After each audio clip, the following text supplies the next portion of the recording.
Good day, traders. Richard Jacobs here, and welcome to this week's edition of the Underdog Perspectives Report, where we reflect on the past week and the trading activity that took place there, and then form some views or perspectives on where we think the market's going to go, what the market's going to be doing over the next few days or weeks.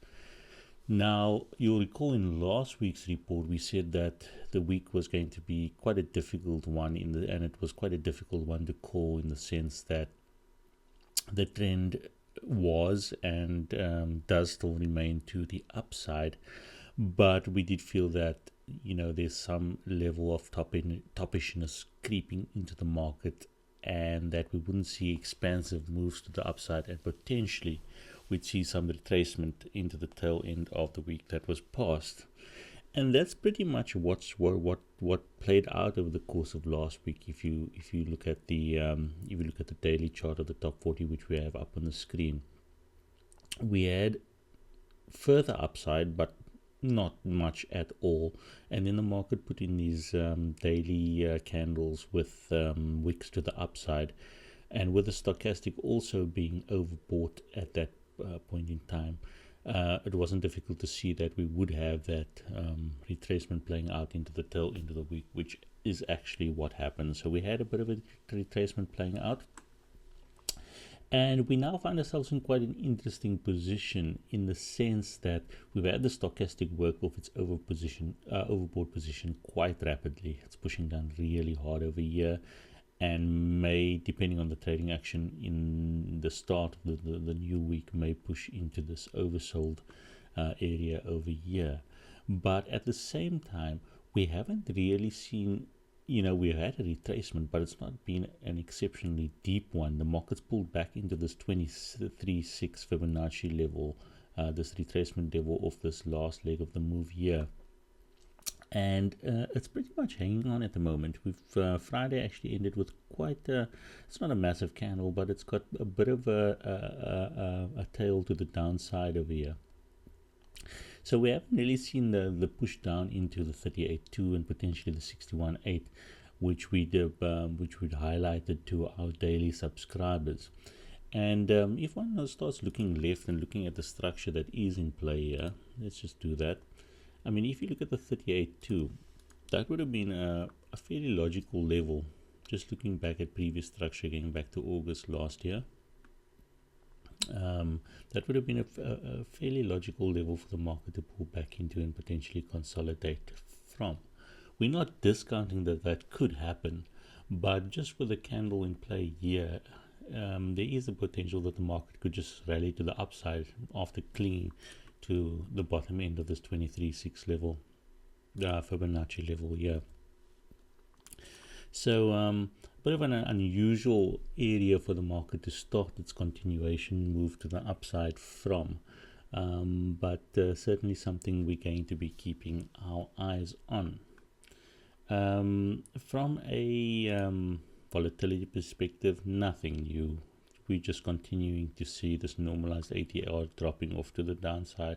It's now coming in at 9.27. It's really at ridiculously low levels, and we'd actually expect this to continue into the start of the new week, given that we got the UK and the US on bank holidays, and I think China is also closed on Monday as well. So not expecting much guidance or push from those international markets, so perhaps volatility will continue to the downside on that front. But referencing those international markets, let's have a look at let's just load it up quickly. Weekly perspectives. Let's just have a look at what the international markets and other markets are doing. If one looks at the starting point, the US dollar versus the rand. Now, a couple of things here. On the left hand side, we have the weekly 3-line break chart, and that's just showing the downside trend that is in play. This thing remains a bit range bound on the weekly, at least, in the sense that we had this retracement back up happening at the beginning of April, and we haven't really seen the continuation to the downside, which would only really show up on this 3-line break chart if we broke to new lows here, coming in around, let's just put that level in on the weekly, coming in around about 1248. Markets around about 1279, 1280 at the moment. On the daily, we've got an interesting move. We have this deep retracement, retracement, and continuation to the downside. So the currency on both the weekly and the daily is looking fairly strong.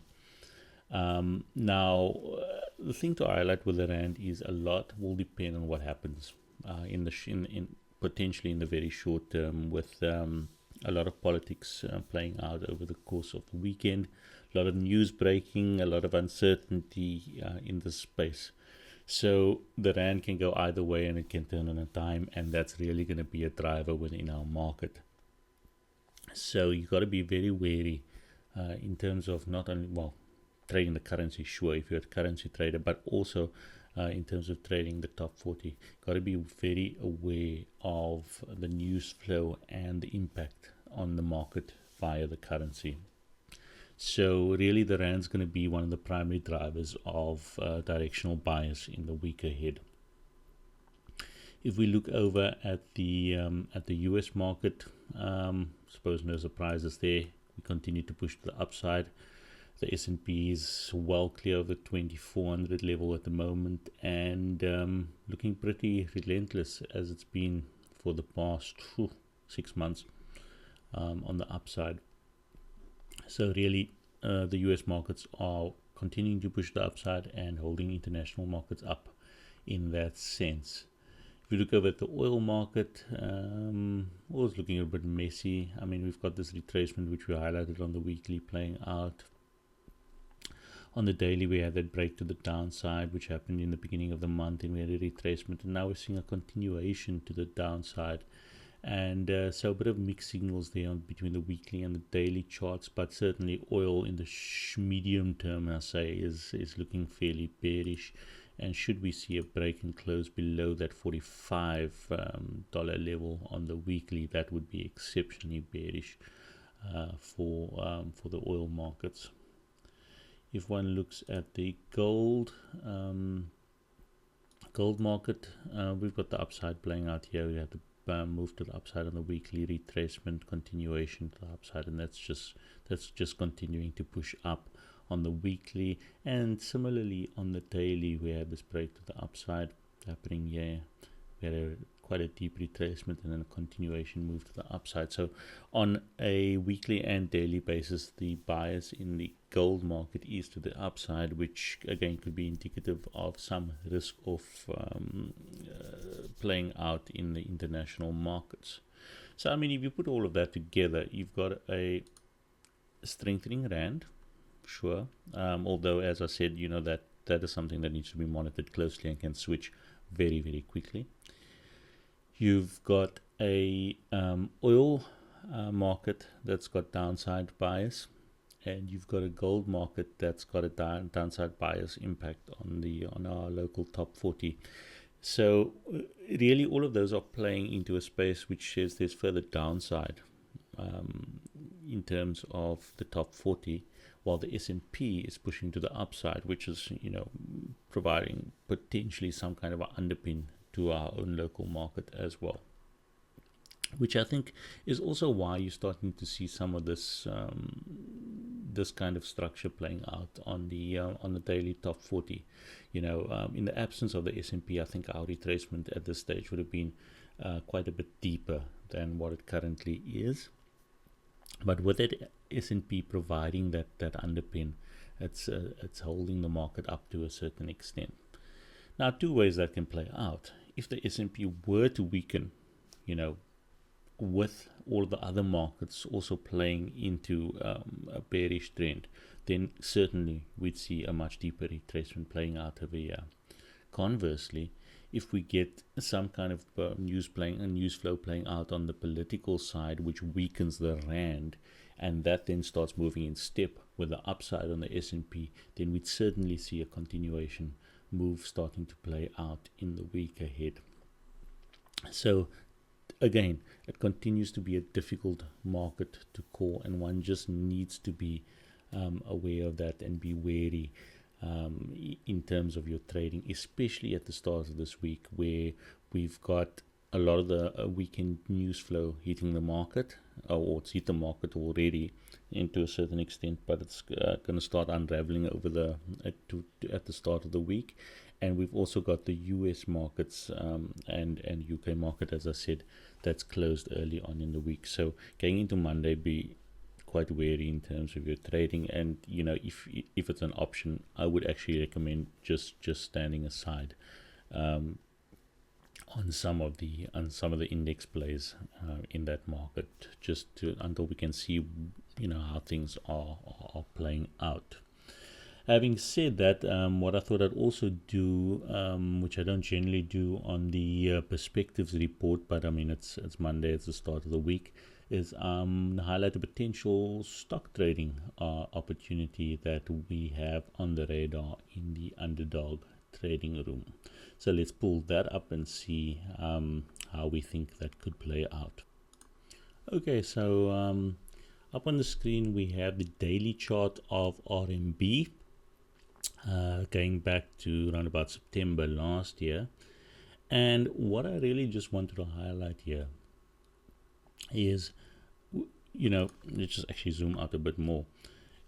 It's been a very, in a sense, it's been a very choppy market, moving up, pulling back, breaking structure to the downside. Then it broke structure to the upside in quite an emphatic move into the end of last year. And then it spent quite a bit of time consolidating in this relatively wide zone over here. And then what we had is we had a break outside of this range that the market had been trading in. We had this break to the downside, and now what we're seeing is the market's actually retraced all the way back up here into previous structure, into this breakout level. And what we'd now be looking for is actually a downside continuation move, potential for that to play out.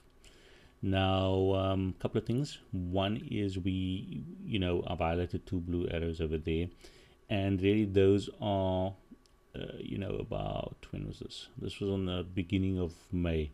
There was a potential for that downside move continuation move to start playing out over there, as we saw the market pulled all the way back up, almost back up into this previous structure level here, and we had quite a bullish set of candlestick formations over here for potential downside continuation.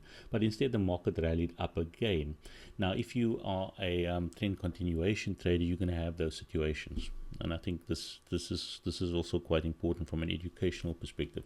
You're going to have those situations where you've got your call it false continuation moves, and then you've got a deeper retracement in terms of what the market's doing. In that case, you've got two options. One is if you've got enough markets and you're trading enough stocks, you have enough stocks in your portfolio of markets that you're trading, then you can stand aside. You can say, look, I'm going to take one shot at a particular trade, and if it doesn't work out, then I'll move on to the next stock.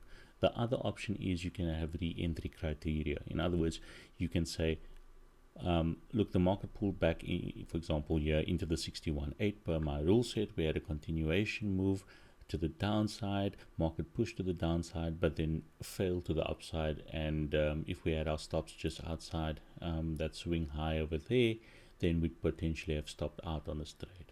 However, if we get another opportunity while still within this downside move over here, if we get another opportunity to get short, then we'll certainly get on board again.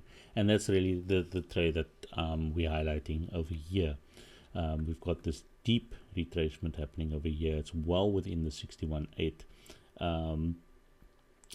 but over the past couple of days, let's just zoom in a bit more.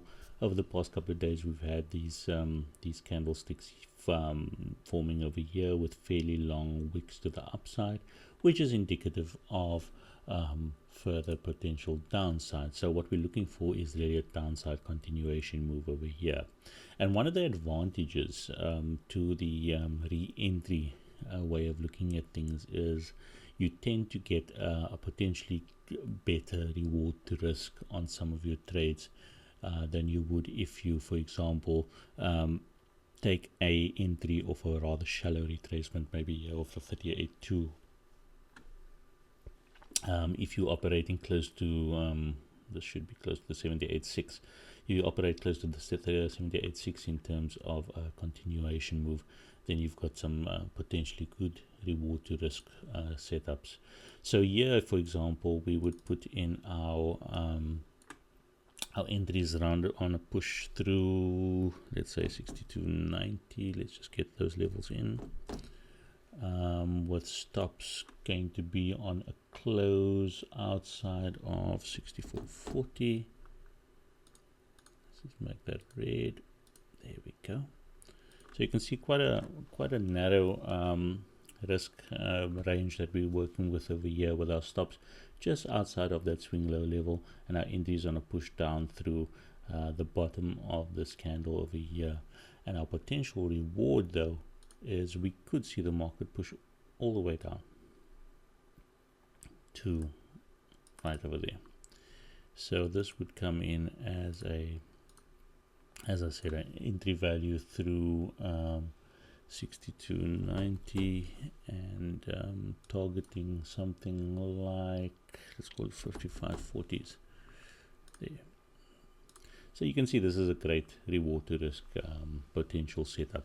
Of course, you know, the market could continue to push to the upside and stop us out again, but really that's the trade-offs you also have between reward to risk on a trade. It's the frequency of your win percentage.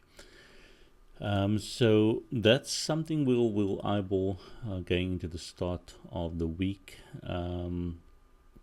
If you want to look at a bigger picture over here, another interesting thing to see is you do have a potential, and I say potential because it's quite a big one. You do have this potential head and shoulders pattern playing out over here, and what we're doing here is we're forming the swing level of the right shoulder. There's your left shoulder, there's your head, there's your potential right shoulder swing level. So if the market does roll down to the downside, you could even shoot for a break of the structure, although that would be quite aggressive. And for the play out of the head and shoulder structure, I think that's quite an aggressive play, but yeah, that's entirely up to you from in terms of your trading strategies. So guys, that's I thought I'd just throw in a potential trading opportunity over there, but really as I mentioned, let's just close this. Our focus is going to be on this top 40. Oopsie, sorry. Our focus is going to be on this top 40 and how things play out in the sorry, that's the weekly top 40. So we'll look at the daily again. Our focus is going to be on this top 40 and how things play out in the days ahead. And as always, but I think especially in the context of what's happening at the moment, just be wary. Be careful in terms of your trading in the week ahead. Don't overexpose yourself to positions. Don't push trades too far. Be prepared to get in and out quickly. This is not the week necessarily that you want to be shooting for the moon in terms of your trading outcomes. So all the best for the week ahead, guys, and I shall talk to you next week. Cheers.